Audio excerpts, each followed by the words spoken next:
আপনারা শুনছেন the dark horse's. আমাদের আজকের গল্প লেখিকা সঞ্চিতা দাসের কলমে ব্যবধান। সঙ্গে থাকছি আমি অমিত। আমি দেবলীনা। Season 2 episode 6।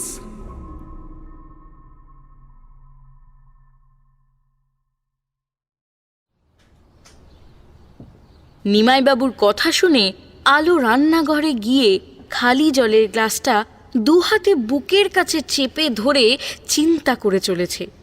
আশ্রমে বলা গুরুজির কথাগুলো আলোর কানে বারবার প্রতিধ্বনিত হচ্ছে। নতুন জীবনের ভিত সত্যের উপরে প্রতিষ্ঠা কর, কোন রকম ছলনার আশ্রয় নিস না। নিজের মনের সঙ্গে নিজেই লড়াই করছে আলো। গুরুজি ঠিকই বলেছেন, মিথ্যের ভিত যে বড় নড়বড়ে হয়, তার উপরে কোনো মজবুত ইমারত করা যায় না। গড়লে সেই ইমারত কোথায় ভেঙে পড়ে যায়। সম্পর্কে প্রথম ভিত রাখা হয় বিশ্বাসের উপর, তারপর ভালোবাসা, তারপর সমর্পণ। পরে সত্যিটা জেনে ও যদি আমাকে ঘৃণা করে, ওর যদি অনুশোচনা হয় আমার মতো একটা মেয়ের সঙ্গে সংসার করার জন্য, আমাকে ভালোবাসার জন্য, তখন না, আমি আর বিশ্বাস ভাঙতে পারবো না। ও খুব ভালো মানুষ, সত্যিটা জানার সম্পূর্ণ অধিকার ওর আছে। সব জানার পরও যদি আমাকে ছেড়ে দেয় তাও সই। এত ভালো একটা মানুষকে আমি কখনোই ঠকাতে পারবো না। শেখরের মতো ওর যদি মনে হয় আমি অপবিত্র, আমাকে নিয়ে ঘর বাঁধা যায় না, আমাকে ছুতে ওর রুচিতে বাঁধে, তাহলে তা প্রথমেই হোক। আমি আজই ওকে সত্যিটা জানিয়ে দেব। কিন্তু কিভাবে? মা তো দাদার মাথায় হাত দিয়ে বলিয়ে নিয়েছে আমি যেন ওকে কিছু না বলি। তাহলে আচ্ছা, বলতে বারণ আছে, কিন্তু লিখতে তো বারণ নেই। আমি তোমাকে লিখেই সব সত্যিটা জানিয়ে দেব, তারপর তুমি যে সিদ্ধান্ত নেবে তাই হবে। আলোর চোখ দিয়ে জল বেরিয়ে গাল পেরিয়ে চিবুক বেয়ে টপ টপ করে বুকের কাছে ধরে থাকা গ্লাসে পড়তে থাকে। চোখটা বন্ধ করে একটা ঢোক গেলে আলো।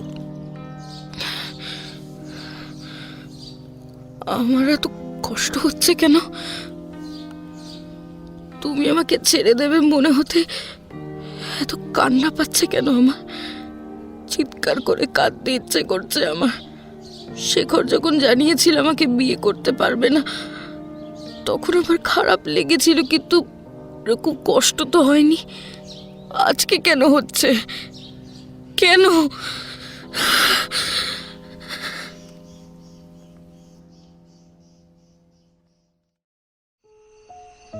নিমাইবাবু টুকি আর তাতাইকে নিয়ে সন্ধ্যের একটু পরেই রওনা দেন।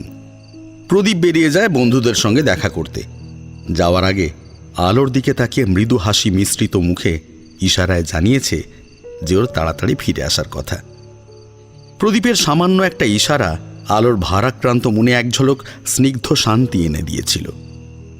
রাতের রান্না মালাদেবী করেই রেখেছেন, তাই এবেলাতে রান্নার কোনো ঝামেলা নেই। মালাদেবী আলোকে একটা ব্যাগে ওর আর প্রদীপের জামা কাপড় ভরে নিতে বললেন, কালকে আলোদের বাড়িতে যাওয়ার জন্য। আলো ঘরে এসে প্রথমেই টেবিলে রাখা প্রদীপের খাতা থেকে একটা পাতা আর একটা পেন নিয়ে লিখতে বসে। নিজের অতীত থেকে একে একে সমস্ত কালো স্মৃতি সাদা পাতায় তুলে দেয় কলমের ভিতরে থাকা কালো কালি আর অক্ষরের সাহায্যে। ভালো স্মৃতি মনে করতে যতটা ভালো লাগে, কালো স্মৃতি ততটাই বেদনা দেয়। মনে হয় যেন ঘটনার পুনরাবৃত্তি ঘটছে। শরীরের ক্ষতগুলো যেন টাটকা হয়ে উঠছে, সেই নোংরা স্পর্শগুলো যেন আজও বিদ্যমান। ঘৃণা করে, নিজেকেই নিজের ঘৃণা করে, অসুচি মনে হয়। কাগজটার দিকে তাকিয়ে একটা দীর্ঘশ্বাস ছাড়ে আলো। তারপর সেটাকে 4 ভাঁজ করে ওই খাতার ভিতরে ভরে রাখে, সুযোগ বুঝে প্রদীপকে দেবে বলে। ব্যাগ গোছানোর সময় ব্যাগের ভিতরের এক কোণায় প্রদীপের দেওয়া উপহারটা যত্ন করে এমনভাবে ভরে নেয় যেন কোনো অমূল্য রত্ন আছে সেটাতে। তারপর উঠে যায় দরজার কাছে। দরজার পিছনে হুকে প্রদীপের একটা জামা ও একটা গেঞ্জি ঝুলছে। এই গেঞ্জিটাই আজকে সকালে পরে গিয়েছিল প্রদীপ। একে একে জামা ও গেঞ্জিটা নাকের কাছে ধরে আলো। জামাটা থেকে পারফিউমের গন্ধ আসছে, আর গেঞ্জিটা থেকে প্রদীপের শরীরের ঘ্রাণ। এটা আলোর খুবই পরিচিত। এখানে আসার সময় গাড়িতেই গন্ধটা আলো পেয়েছে, যখন প্রদীপ বুকের মধ্যে জড়িয়ে ধরে আগলে নিয়ে এসেছিল আলোকে। জামাটা আগের জায়গায় রেখে গেঞ্জিটা পরিপাটি করে ভাঁজ করে নিজের কাপড়ের মধ্যে ভরে নেয়, যাতে প্রদীপ ব্যাগ থেকে কিছু বের করলেও এটা দেখতে না পায়। আর কেউ না জানুক, আলোর মন আর অন্তরাত্মা জানে প্রদীপের দেওয়া এই উপহার আর গেঞ্জিটা আলোর কাছে শুধু অমূল্য রত্নই নয়, সত্যিটা জানার পর প্রদীপ যদি ওকে আর কখনো ফিরিয়ে না আনে, তাহলে এগুলো সারা জীবনের পুঁজি আর পাথেয় হয়ে যাবে ওর কাছে। প্রদীপের সাথে কাটানো এই কদিনের স্মৃতি হবে ওর বেঁচে থাকার খোরাক। প্রদীপের কথা ভাবতে ভাবতে আলো বিছানায় শুয়ে কখন যে ঘুমিয়ে পড়েছে খেয়াল করেনি। ঘুম ভাঙতেই তড়িঘড়ি করে উঠে বসে আলো। ঘড়ির দিকে তাকিয়ে দেখে রাত্রি 9টা বাজে। বিছানা থেকে নেমে টেবিলে চোখ পড়তেই প্রদীপের হাত ঘড়ি দেখে আলো বুঝতে পারে যে প্রদীপ ফিরে এসেছে। বাথরুম ফাঁকা দেখে আলো পাশের ঘরে যায় প্রদীপের খোঁজে। সেখানে মালাদেবী একা টিভি দেখছেন। প্রদীপ নেই। প্রদীপের কথা জানতে ইচ্ছে করলেও আলো জিজ্ঞেস করতে পারে না। আলোকে ইতস্তত করতে দেখে মালাদেবী নিজেই বললেন, প্রদীপ ছাদে গিয়েছে বৌমা। তুমি মনে হয় ঘুমিয়ে পড়েছিলে, সেই জন্য তোমায় আর ডাকেনি। তুমিও ছাদে যাও, 10টার সময় নেমে এসো, কেমন? আলো সময় নষ্ট না করে ছাদের দিকে পা বাড়ায়। এই প্রথম ছাদে এলো আলো। প্রদীপ কার্নিশের ধারে দাঁড়িয়ে সামনের পুকুরের দিকে তাকিয়ে সিগারেট খাচ্ছে। দেখে মনে হচ্ছে যেন গভীর চিন্তায় মগ্ন। ছাদের হালকা অন্ধকারাচ্ছন্ন জায়গায় প্রদীপের পাশে দাঁড়াতেই ও সিগারেটটা ফেলে দিয়ে আলোর দিকে না তাকিয়েই বলে, ঘুম ভাঙল? আমি বুঝতে পারিনি কখন ঘুমিয়ে পড়েছিলাম। একটা প্রশ্নের উত্তর দেবে আলো? হ্যাঁ, উত্তরটা আমার জানা, কিন্তু তোমার কাছ থেকে জানতে চাইছি। আমি দেখতে চাইছি যে আমাদের মধ্যে মনের কতটা মিল। তুমি আমাকে বন্ধু ভেবেও বলতে পারো, আবার তোমার স্বামী হিসেবেও বলতে পারো। জিজ্ঞেস করব? করো। আচ্ছা, তোমার কাছে স্বামী স্ত্রীর সম্পর্কের মানেটা কি? দেখো, অন্যের কাছে শোনা কথা বলো না কিন্তু, হ্যাঁ? তোমার কি মনে হয় সেটা বলো। বা এটাও বলতে পারো যে তুমি এই সম্পর্কটাকে কিভাবে দেখো। আমি তোমার মতো অভিজ্ঞ নই। আমার জীবনের গণ্ডি খুবই ছোট। বাড়ি আর স্কুল ছাড়া কখনো কোথাও যাইনি। বন্ধু বলতে ওই একজনই আছে, সোমা।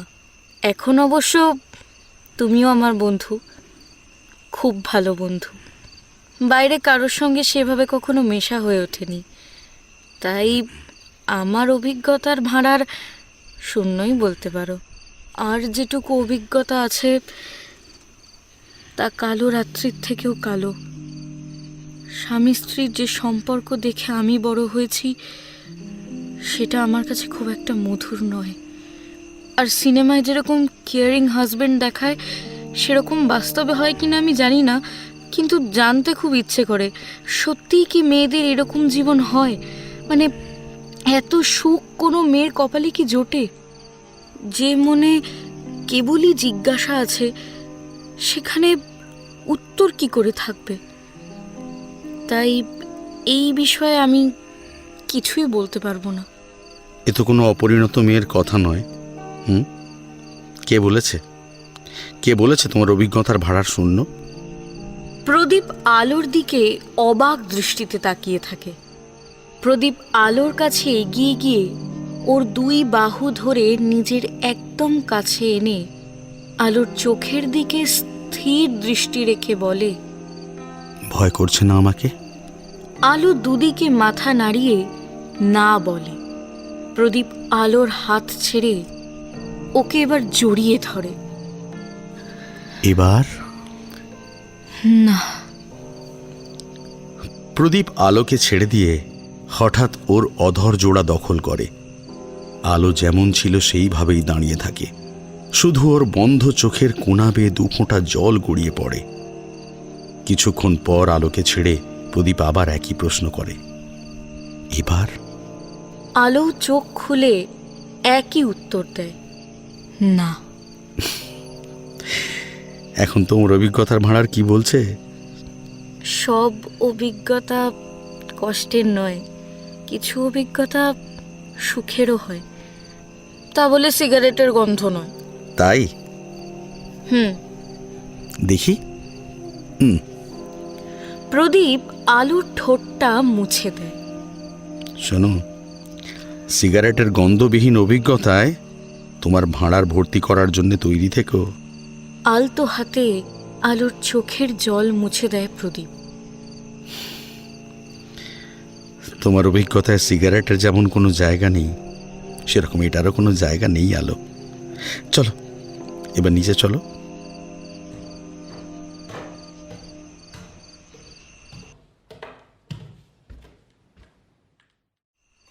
মালাদেবী, প্রদীপ আর আলো একসাথে খেতে বসে। দিনের বেলায় প্রদীপের আসতে দেরি হয়, তাই মালাদেবী প্রদীপের আগেই খেয়ে নেন। কিন্তু রাত্রিবেলায় একসাথে খান মা আর ছেলে। এই নিয়ম প্রদীপের বাবার তৈরি। একটা সময় বাড়ির সব সদস্যের একসাথে খাওয়া দরকার। এই কথাটা চিন্তা করে তিনি রাতের খাবার সময়টাকেই বরাদ্দ করেছেন সবার একত্র হওয়ার জন্য। বাবা না থাকলেও মা ছেলে এখনও এই নিয়ম মেনে চলেছেন। এখন আলো যুক্ত হলো এই নিয়মে। প্রদীপ আর আলো দুজনকে দুটো মাছ দিয়েছেন মালাদেবী। আলো মাছ খুব একটা পছন্দ করে না, ডিম হলে খুব ভালো হয়, কাঁটা বাছার ঝামেলা নেই। আর রাত্রিবেলায় কাঁটা বেছে মাছ খাওয়া মানে আলোর কাছে যুদ্ধের সমান। ভালো না লাগলেও মুখে সেটা বলতে পারছে না আলো। মাছটা পাশে রেখে দিয়ে অল্প অল্প করে ভাত খাচ্ছে। মালাদেবীর খাওয়া শেষ হতেই তিনি উঠে পড়েন রান্নাঘর গোছানোর জন্য। তিনি যেতেই প্রদীপ আলোর পাত থেকে মাছটা নিজের থালায় নিয়ে নেয়। আলো এর কারণ বুঝতে না পারলেও মনে মনে বেশ খুশি হয়। ওকে আর মাছ খেতে হবে না ভেবে।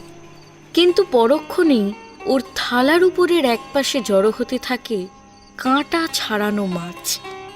প্রদীপের দিকে তাকাতেই ও নিজের দুপাশে থাকা গেঁজ দাঁতের হাসি দিয়ে বলে, ফাঁকি চলবে না আলো, সব খেতে হবে। ভাত তো পাখির মতো খাও, এগুলো না খেলে চলবে কি করে? হ্যাঁ? প্রদীপের বলার পরেও আলোকে চুপ করে বসে থাকতে দেখে প্রদীপ মাছ নিয়ে আলুর মুখে ভরে দিয়ে বলে, নাও খাও, না হলে কিন্তু এবার আমি অর্ধেক চিবিয়ে তোমার মুখে ভরে দেবো, সেটা ভালো হবে তো? প্রদীপের দিকে মুগ্ধ নয়নে তাকিয়ে আলোর মুখ নাড়িয়ে খেতে শুরু করে। প্রদীপ আবার হেসে বলে, আমি এইরকমই, কিচ্ছু করার নেই, তোমাকে কিন্তু এগুলো সহ্য করতেই হবে। দরজার দিকে উঁকি দিয়ে প্রদীপ চাপা স্বরে বলে, হ্যালো, একটা কথা বলতে পারি? আলোর কাছে কথা বলার অনুমতি চাইলেও অনুমতির অপেক্ষা না করে প্রদীপ বলে, শোনো না, বলছি মা তো রান্নাঘরে, এখন এদিকে আসবে না। তোমার যদি আমার হাতে খেতে আপত্তি না থাকে তাহলে বাকি খাবারটা আমি তোমাকে খাইয়ে দিই। আলো কিছু না বলে থালা থেকে ওর হাতটা তুলে হাঁ করে। প্রদীপ আলোর আরও কাছে এগিয়ে গিয়ে খুব যত্ন করে আলোকে খাওয়াতে থাকে ওর বাকি খাবারটা।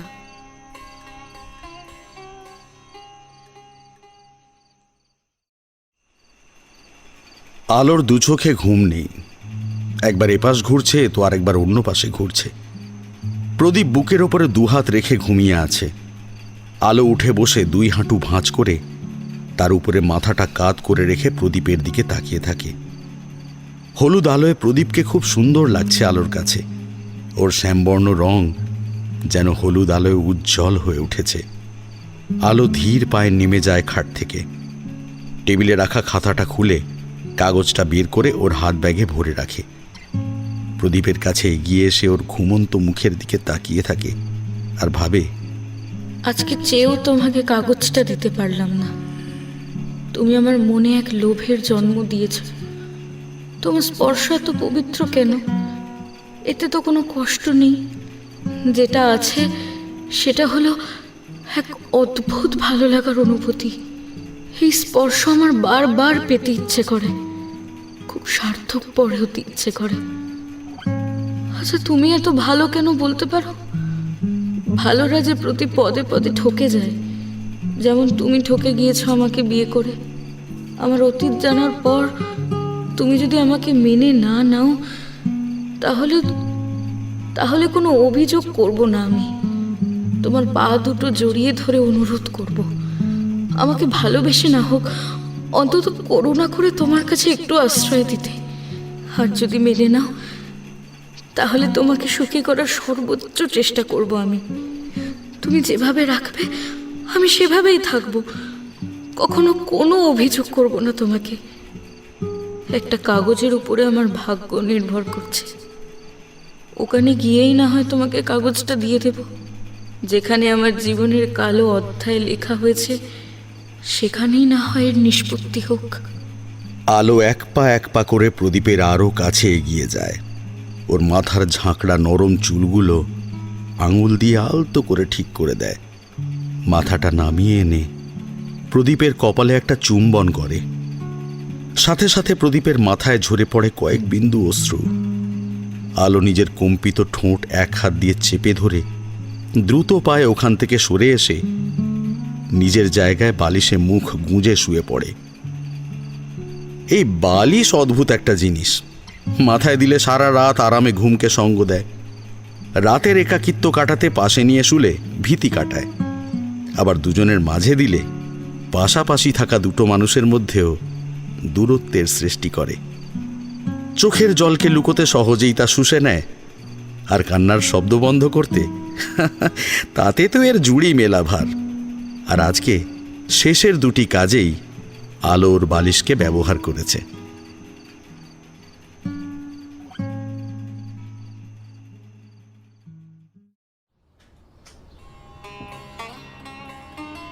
অনেকটা পথ যেতে হবে, তাই মালাদেবী প্রদীপকে বলেছেন 10টার মধ্যে তিনি সেদ্ধ ভাত রান্না করে দেবেন।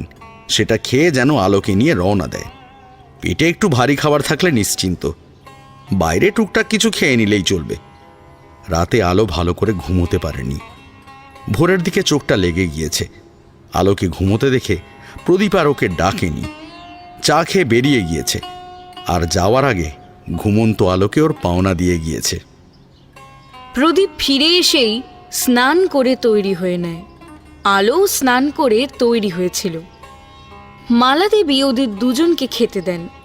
খেয়েই বেরিয়ে যাবে ওরা। এতটা রাস্তা, তাই আত্মরূপকে নিতে আসতে বারণ করেছে প্রদীপ। শুধু শুধু হয়রানি ছাড়া আর কিছুই নয়। প্রদীপ খেলেও আলোকে ভাত নিয়ে নাড়াচাড়া করতে দেখে প্রদীপ মৃদু স্বরে বলে, তুমি কি আমার হাতে খাওয়ার জন্য অপেক্ষা করছো? সামনে মা আছে, খাওয়াবো কি করে? এখন নিজে খেয়ে নাও, আমি রাতে খাইয়ে দেব। আলো কিছু না বলে শুধু একটা দীর্ঘশ্বাস ছাড়ে। কোনো রকমে খেয়ে যাওয়ার প্রস্তুতি নেয়। প্রদীপ রিকশাতে ব্যাগটা তুলে অপেক্ষা করছে আলোর জন্য। আলো তখন দরজার কাছে দাঁড়িয়ে ওর ঘরে একবার চোখ বুলিয়ে নিচ্ছে। হয়তো এটাই ওর শেষ দেখা। একটা অনিশ্চিত ভবিষ্যতের চিন্তা নিয়ে আলো বেরিয়ে আসে। মালাদেবীকে প্রণাম করে প্রদীপের সঙ্গে রিকশাতে চড়ে বসে। ওরা রওনা দিতেই মালাদেবী 2 হাত জোর করে কপালে ঠেকিয়ে দুগ্গা দুগ্গা নাম জপ করেন।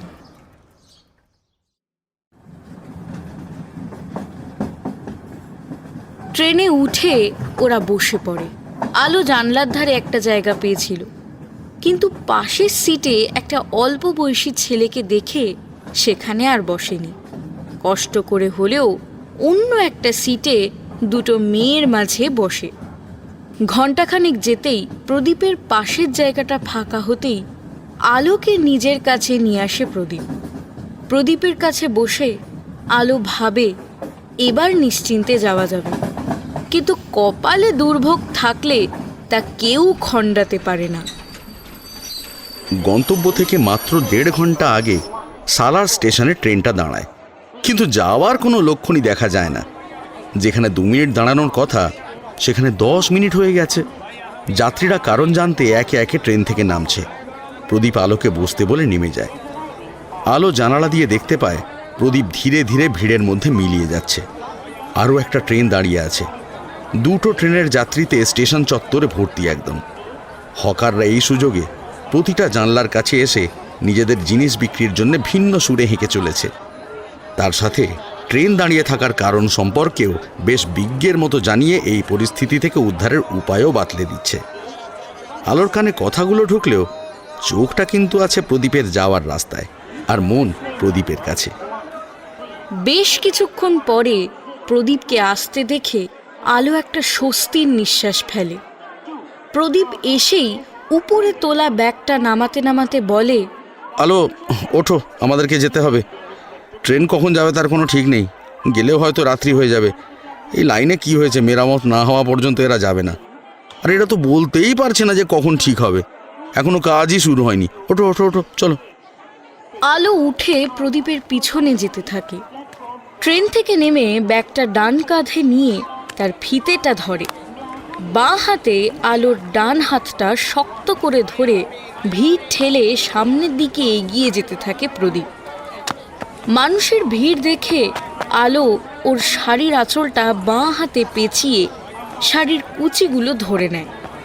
অনেকেই ভিন্ন উপায় বেছে নিচ্ছে তাদের গন্তব্যে পৌঁছনোর জন্য, আবার অনেকে ট্রেনে বসেই অপেক্ষা করাকেই বেছে নিয়েছে। স্টেশন থেকে বেরিয়ে 2 মিনিটের হাঁটা পথ পেরিয়ে প্রদীপ পৌঁছয় বাস স্ট্যান্ডে। এখানে অন্য অনেক যানবাহন আছে, ট্যাক্সি, টোটো, অটো, জিপ। সুযোগ বুঝে সবাই ভাড়া বাড়িয়ে দিয়েছে, দ্বিগুণ টাকা চাইছে। মানুষের বিপদে সঠিক উপায়ে উপকার করতে কেউ এগিয়ে আসে না, বরং এই সুযোগকে কাজে লাগিয়ে সবাই মুনাফা লুটতেই ব্যস্ত হয়ে পড়েছে।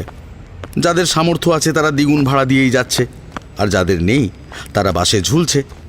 প্রদীপও কিন্তু এই না পারার দলেই পড়ে। প্রদীপরা যেতে যেতেই সামনের 2টো বাস ভর্তি হয়ে গিয়েছে, দরজায় মানুষ ঝুলছে। প্রদীপ আলোকে নিয়ে শেষে দাঁড়িয়ে থাকা 3য় বাসটায় ওঠে। এই বাসটাও প্রায় ভর্তি। জিজ্ঞেস করে একই জায়গায় 2টো সিট পায়, যেখানে বসে থাকা এক দম্পতি 45 মিনিট পরে নামবে। তাদেরকে জায়গা 2টো দেওয়ার জন্যে বলে। এখানে আলোকে দাঁড় করিয়ে ব্যাগটা উপরে তুলে দিয়ে ওর পাশে প্রদীপ দাঁড়ায়। আলো প্রদীপের দিকে তাকিয়ে দেখে ওর কপাল বেয়ে ঘাম পড়ছে, জামাটাও অনেকটা ভিজে উঠেছে। জামার হাতা দিয়েই কপালের ঘামটা মুছে নেয় প্রদীপ। প্রথমের ভর্তি বাস 2টো ছাড়ার পর ওদের বাসটা ছাড়ে। ততক্ষণে বাসে আরও যাত্রী উঠেছে, পা রাখার জায়গা পর্যন্ত নেই। তবুও বাসে যাত্রী উঠতে পিছ পা হচ্ছে না। বাস চলতেই জানলা দিয়ে আসা হাওয়া মুখে লাগতেই আলো একটা লম্বা শ্বাস নেয়। প্রদীপ আলোর ঠিক পিছনে দাঁড়িয়ে ওকে আগলে রেখেছে। 45 মিনিটের একটু আগেই সিটে বসা দম্পতিরা উঠে যায়। আলো গিয়ে জানলার ধারে বসে, আর প্রদীপ আলোর পাশের সিটটায়। ওনারা উঠে প্রদীপকে বলে, আস্তে আস্তে এগিয়ে যাই দরজার কাছে, যা ভিড়, না হলে নামতেই পারবো না।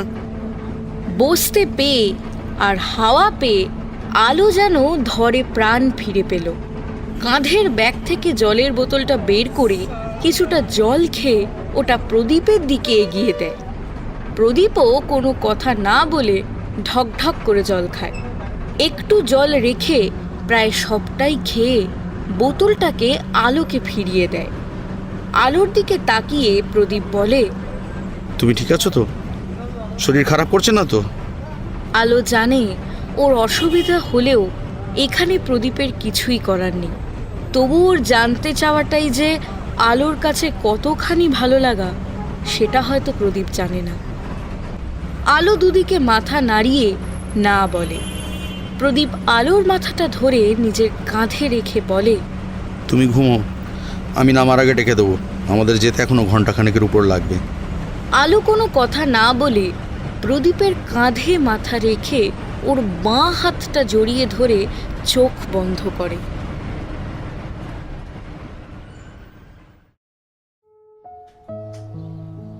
আলোদের বাড়িতে পৌঁছতে বিকেল হয়ে যায়। বাড়িতে প্রথমবার জামাই এসেছে। বন্দনা দেবীর ব্যস্ততার শেষ নেই। তার উপরে আলোরা মোটে একটা দিন থাকবে। আত্মরূপও আজকে বাড়িতে আছে, আলো আসবে বলে। আলো আর প্রদীপকে নিচের ঘরে থাকতে দেওয়া হয়েছে। আলোদের নিচেটা বেশ নিরিবিলি। ছোটবেলায় আলোর সঙ্গে ওই দুর্ঘটনা হওয়ার পর আলো কখনো ওই ঘরে আর থাকেনি। খুব দরকার হলে ওখানে যেত, নচেত নয়। ওই ঘরে গেলেই আলোর কেমন যেন দম বন্ধ হয়ে যায়। কিন্তু এখন কিছু করারও নেই। মেয়ে জামাইকে নিরিবিলিতে থাকতে দেবার জন্যেই এই ব্যবস্থা। সেটা আলো বুঝতে পেরেছে। প্রদীপ মুখ হাত ধুয়ে এসে দেখে আলো ওর টি শার্ট আর পাজামা বের করে রেখেছে খাটের ওপর। ওগুলো পরে বসতেই আত্মরূপ ঘরে এসে প্রদীপের সঙ্গে গল্প জুড়ে দেয়। নিচের বাথরুমে প্রদীপ থাকায় আলো ওর কাপড় নিয়ে উপরে চলে গিয়েছিল। বন্দনা দেবী চা করে আলোর জন্য অপেক্ষা করতে থাকেন। আলো আসতেই তিনি মেয়ের দিকে তাকান। আলোর পরিবর্তন কিন্তু চোখে পড়ার মতো। পরনে কুর্তি, লেগিংস আর ওড়নার পরিবর্তে শাড়ি। সাজতে না চাওয়া মেয়ের মাথায় লাল সিঁদুর, কপালে মাঝারি আকৃতির লাল টিপ, চোখে হালকা কাজল, কোমর অবধি বিনুনি করা চুল, আর চোখে মুখে স্মিত হাসি। এর বেশি সাজের আর দরকার নেই আলোর। যাকে ঈশ্বর প্রাকৃতিক সৌন্দর্য দিয়ে পাঠিয়েছে, তার কৃত্রিমতার কোনো প্রয়োজন আছে কি? এত কিছুর পরেও বন্দনা দেবীর মনে হয় কিছু একটা যেন নেই, যার জন্যে আলোর সাজটা অসম্পূর্ণ। বন্দনা দেবী আলোর চোখ থেকে কাজল নিয়ে ওকে নজর টিকা লাগিয়ে দিয়ে বলেন, মায়ের চোখ সব থেকে বেশি খারাপ, জানিস তো? যা, নিচে তো দাদা আর প্রদীপ আছে, চা দিয়ে উপরে আয়, আমরা উপরে একসাথে চা খাবো। মায়ের কথা মতো আলো নিচে চা দিয়ে আসে। তরুণবাবুকে চা দিয়ে মা মেয়েতে রান্নাঘরেই বসে চা খেতে শুরু করে। এক এক করে আলোর কাছ থেকে ওর শ্বশুরবাড়ির সব খবর জিজ্ঞেস করেন বন্দনা দেবী।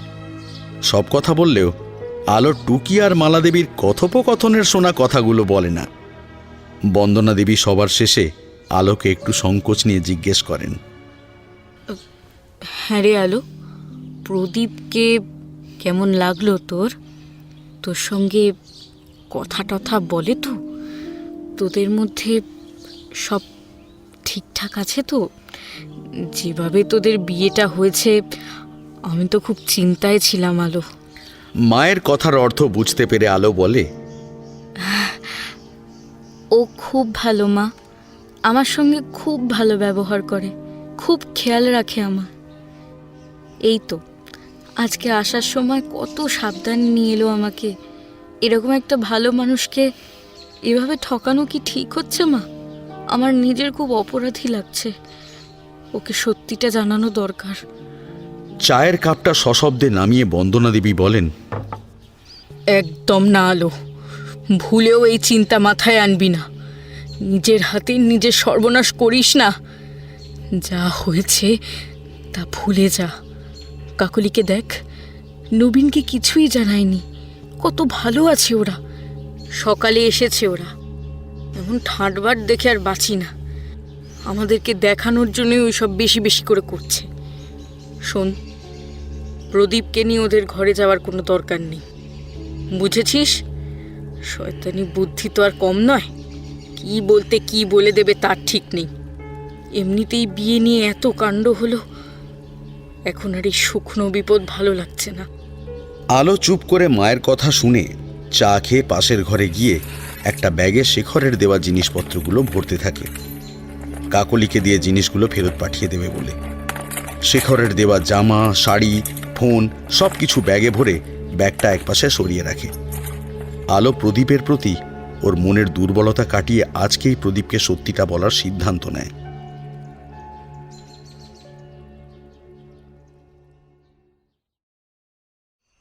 বিকেল পর্যন্ত আকাশে বিন্দুমাত্র মেঘের চিহ্ন ছিল না, কিন্তু হঠাৎ কোথা থেকে মেঘ এসে জড়ো হয়ে সন্ধে থেকে গুঁড়ি গুঁড়ি বৃষ্টি পড়তে শুরু করেছে।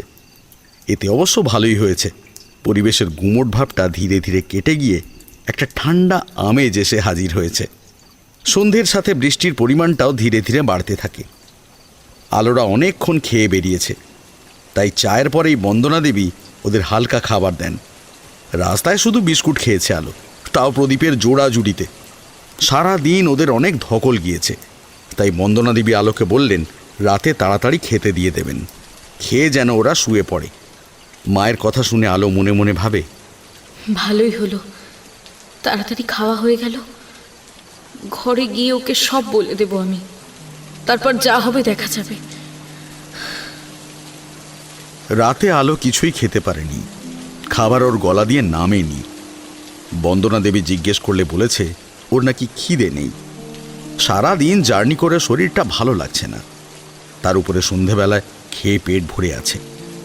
বন্দনা দেবী আর জোর না করে আলোকে গিয়ে শুয়ে পড়তে বললেন, কিন্তু শুলেই কি আর আলোর চোখে ঘুম ধরা দেবে? ও তো অপেক্ষা করছে নিজের অনিশ্চিত ভবিষ্যতের জন্য। এই কথা তো আর আলোর মা জানে না।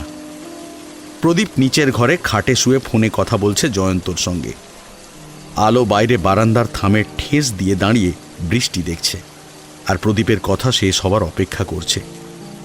মাঝে মাঝে বৃষ্টির জল ছিটে এসে আলোকে ভিজিয়ে দিচ্ছে। কাপড়ের নিচেটা অনেকখানি ভিজে উঠেছে। আলো বারান্দা থেকে আরও একটু এগিয়ে দাঁড়ায়।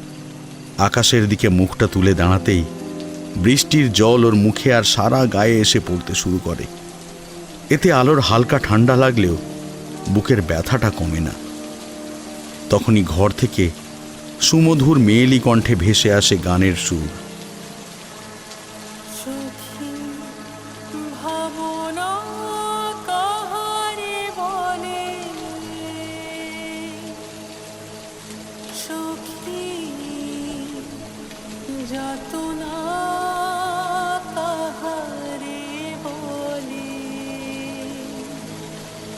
বন্ধ চোখে আলোর সামনে ওর অতীত এসে হানা দেয়।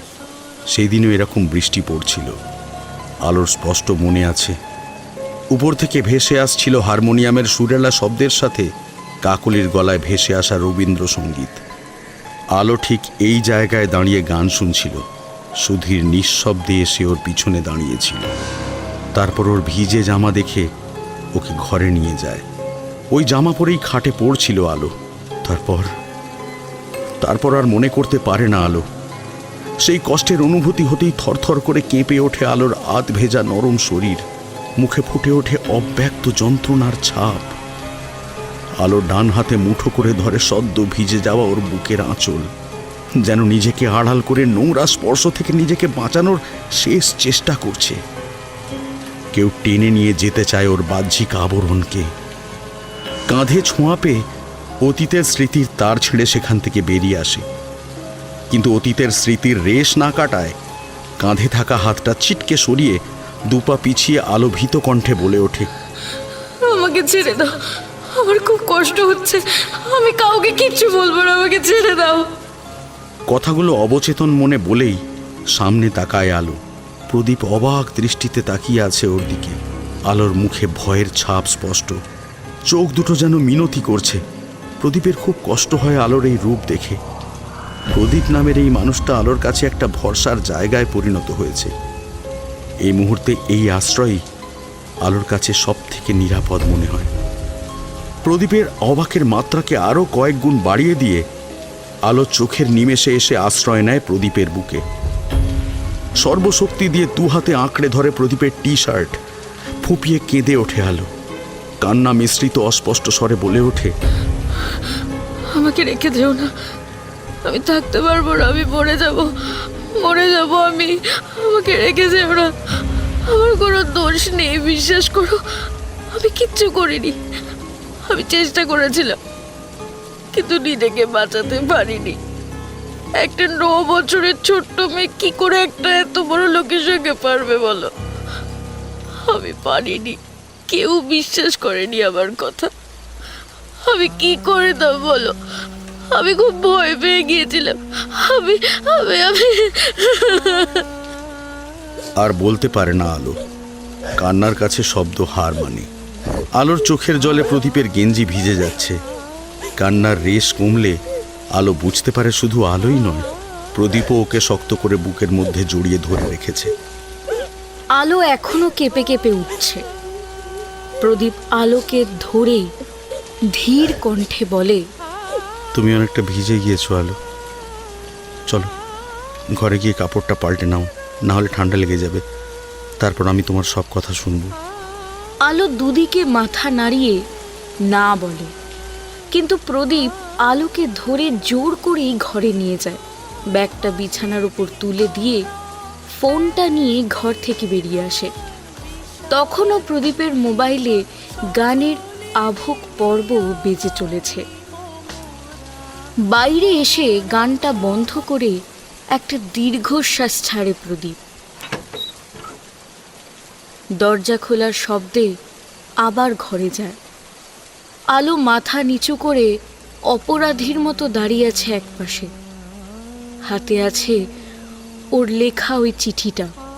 প্রদীপের দিকে চিঠিটা এগিয়ে দিতেই ও বলে, এটা কি না দিলেই নয় আলো? তোমার সবটা জানা দরকার।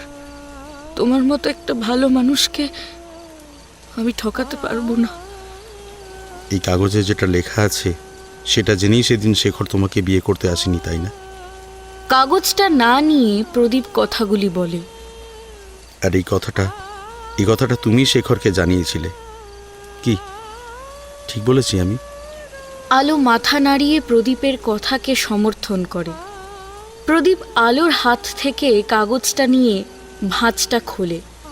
তারপর ওটা না পড়েই পকেট থেকে লাইটার নিয়ে কাগজটা জ্বালিয়ে দেয়। আলো আশ্চর্য চোখে তাকিয়ে দেখে প্রদীপের কাণ্ড। অর্ধেকের বেশি জ্বলে যাওয়া কাগজটা ঘরের কোণে ফেলে দিয়ে আলোর কাছে এগিয়ে যায় প্রদীপ। আলোর দিকে শান্ত চাহনি দিয়ে বলে, আমি তোমাকে কোথাও রেখে যাচ্ছি না আলো, আর না তোমাকে কোথাও যেতে দিচ্ছি। তোমাকে আমার সঙ্গেই ফিরে যেতে হবে। আর হ্যাঁ, আজীবন আমার সঙ্গে থাকতেও হবে। কি, যাবে তো? আলোর গড়িয়ে পড়া চোখের জল মুছে দিয়ে প্রদীপ আরও বলে, চোখের জল খুব সস্তা, তাই না? একদম কাঁদবে না। শোনো, দুর্বলরা কাঁদে, আর আমার আলো তো দুর্বল নয়। আলোর একটা কিরণই ঘন অন্ধকার কাটাতে সক্ষম।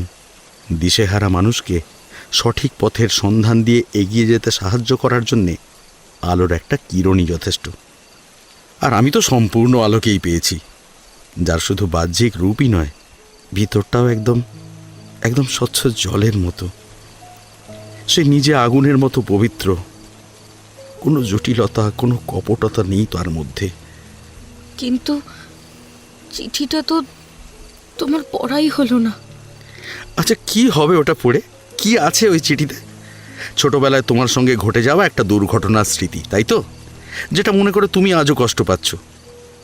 আলো বিস্ফারিত চোখে প্রদীপের দিকে তাকাতেই ও বলে ওঠে, তোমার লেখা চিঠিটা আমি কালকেই পড়েছি আলো। রাতে ফিরে এসে দেখলাম তুমি ঘুমিয়ে আছো। টেবিলে ফোনটা রাখতে গিয়ে দেখি খাতার পাতাগুলো ফ্যানের হাওয়ায় উড়ছে, আর কয়েকটা পাতার পরেই রাখা তোমার চিঠিটা। আমি আমার কোনো দরকারি কাগজ মনে করেই খুলেছিলাম। আচ্ছা আলো, আলো তুমি এত কষ্ট সহ্য করেছ কি করে আলো? যদিও কালকে আমিও তোমাকে কষ্ট দিয়ে ফেলেছি, তাই না? না, একদম না। তোমার ছোঁয়ায় কোনো কষ্টই হয়নি আমার। তুমি এবার আমাকে ঘৃণা করবে, তাই না? খুব খারাপ ভাবছো বলো আমাকে। আমার কথা শুনে তোমার তাই মনে হলো?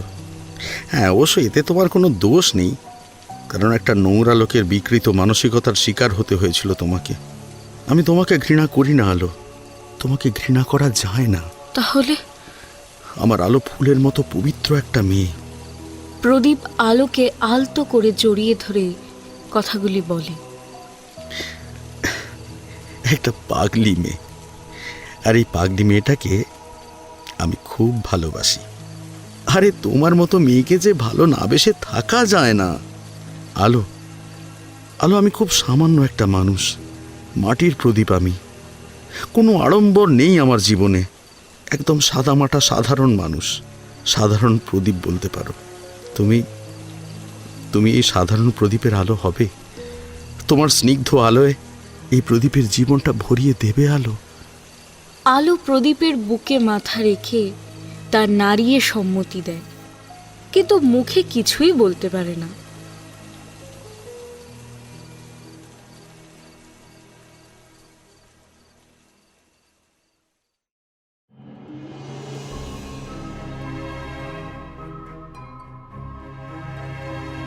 এতক্ষণ আপনারা শুনছিলেন সঞ্চিতা দাসের কলমে ব্যবধান। যদি গল্পটি আপনাদের ভালো লাগে তাহলে চ্যানেলটিকে সাবস্ক্রাইব করবেন, পাশে থাকা বেল আইকনটি প্রেস করে দেবেন এবং শুনতে থাকবেন দ্য ডার্ক হর্সেস।